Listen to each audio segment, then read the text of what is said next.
শুভেচ্ছা, স্বাগত দুপুরের মাছরাঙা সংবাদে। আপনাদের সঙ্গে আছি সুমাইয়া সাজ্জাদ। শুরুতেই গার্ডিয়ান লাইফ ইন্স্যুরেন্স সংবাদ শিরোনাম।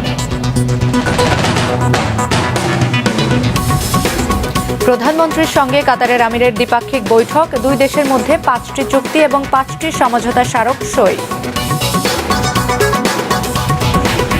তীব্র গরমে পুড়ছে দেশ, অধিকাংশ এলাকায় বইছে তাপপ্রবাহ, চলছে হিট অ্যালার্ট, হাসপাতালে বাড়ছে রোগীর সংখ্যা।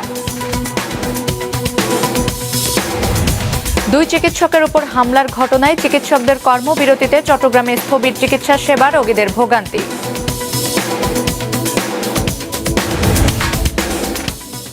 এবার বিস্তারিত সংবাদ।